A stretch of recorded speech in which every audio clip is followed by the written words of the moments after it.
Hello traders, hello friends, welcome again to my channel. I'm Coach Jay and market updates ulit tayo for today's video. Okay, so but before that, let me invite you once again to join our community wherein nag-share kami ng aming trade setup. So, yan, so sinishare namin kaming mga coaches kung ano yung mga entry namin, trades, ayan. Tapos, syempre happy ulit yung aming mga members, ayan na. Salamat coach, TP hit na naman. Ayan, isa rin. TP hit ulit on gold. So, yun. And also, syempre, hindi lang naman ito yung ang aming sinishare. Most especially, syempre, yung aming mga struggles din. Okay?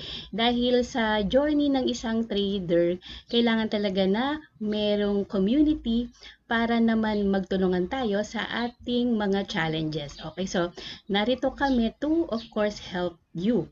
Yan. And also, meron po kaming event coming June 15. Pwede po kayong mag-join. Free po ito sa may Juan San Miguel building. So, kung taga Manila lang po kayo, I hope makapunta po kayo para ma-meet nyo po kami. And syempre, free education po ito. Wala kayong babayaran and with free snacks na rin. Okay, so yun lang po. Let's go straight na sa ating chart analysis. Okay. Siyempre, unahin na ulit natin ang gold. Looking at the daily time frame, nagkaroon na ng breakout. So today, grabe yung impulsive move niya to the upside. This morning, during the actually, ngayon ay ano pa rin naman, no? Asian session. Okay, so I hope napanood nyo, in-explain ko itong pattern na to. Pwede nyo pa rin panoorin kung hindi nyo po napanood. Ayan, so nagkaroon na ng breakout from this channel. Yan, so tignan natin intraday or H1 para makakuha tayo ng trade opportunity today. Okay? Ayan, so as you can see, naglagay din ako ng Fibonacci ratio rito dahil ito yung, if ever, ito yung first target ko, dito sa may 50%, okay? Kasi, syempre, pag nagrarally, hindi muna tayo magte-trade. Instead, hihintayin natin na magkaroon ng pullback, okay? Yan, so pwede tayong bumaba sa H1, wherein dito tayo madalas mag-entry, or pwede rin sa M15, okay? Yan, so dito sa H1, okay, so kitang-kita itong breakout from this channel.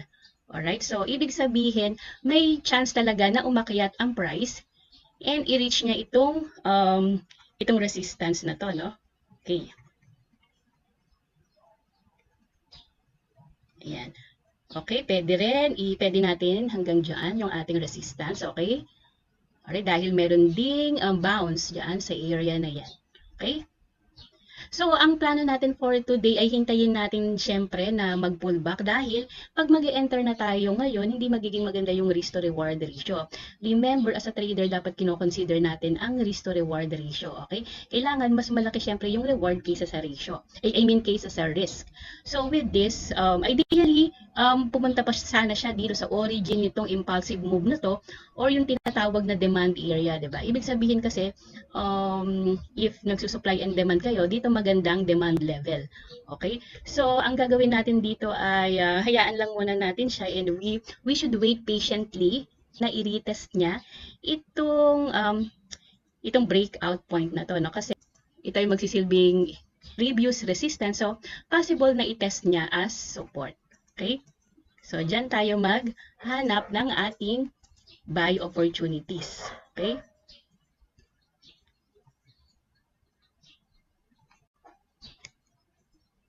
Ayan, dito sa level na yan, right? Ayan. So, ako, nilagyan ko, ayan, nagpa-alert na rin ako dito sa may area ng 2360 para hindi ko na siya laging hintayin, okay? So, that's for gold. Bullish tayo for today. Yan. And remember, meron tayong high impact news mamaya, okay? So, careful tayo. Let's move on to Euro USD. Here in the daily time frame naman, makikita natin na medyo ano siya, no, hindi ganun kaganda ang price action niya dahil choppy ang market here in the daily time frame. Okay, although yung previous move naman niya, as you can see, ay very bullish naman. Okay, dahil because of the series of higher highs and higher lows. Alright, so syempre in-expect natin dito ay may continuation to the upside and i-retest niya ulit itong resistance na to, okay? Yan. So, and even hanggang dito. Okay? So, yan yung mga resistance niya where we can, where we can expect na i-reach ng price if magko-continue yung kanyang uptrending na move. Alright? So, let's move on to H1.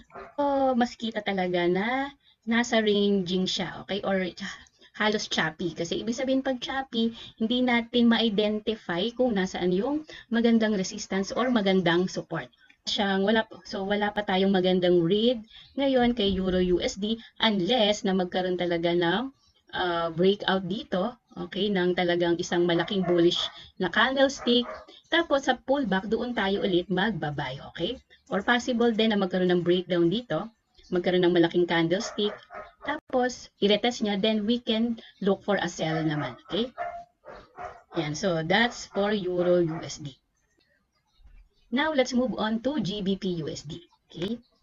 Alright, so here in the daily time frame, okay, so same lang din sa Euro USD, nagkakaroon lang dito ng ranging, no? And halos choppy rin ang market. Okay, yan, so wala pang clear breakout talaga dito sa area na to dahil dito pa rin siya sa resistance na to. Okay?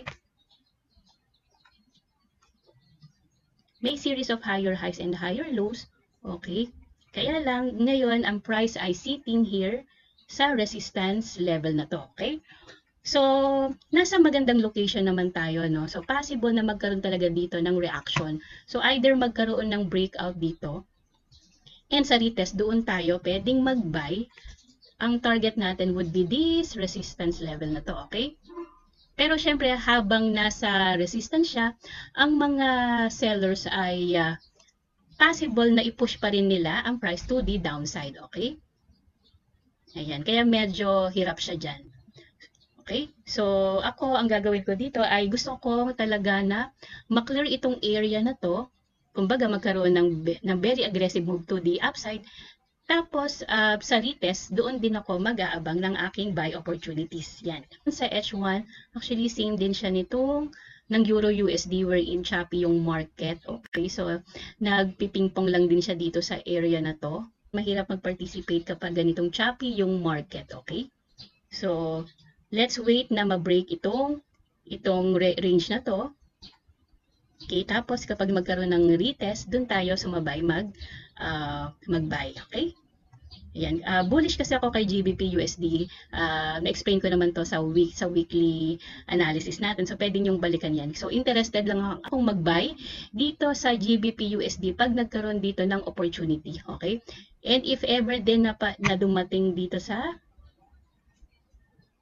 area na to, and magkaroon din ng bullish price action, dito rin ako possible mag-buy back. Yan. Dahil itong area na yan ay previous resistance, so pwedeng mag-act ulit as support. Yan. So pwedeng dyan sa area ako mag-buy. Okay? So that's it. Thank you very much for watching. Bye-bye! I hope marami ulit kayong natutunan.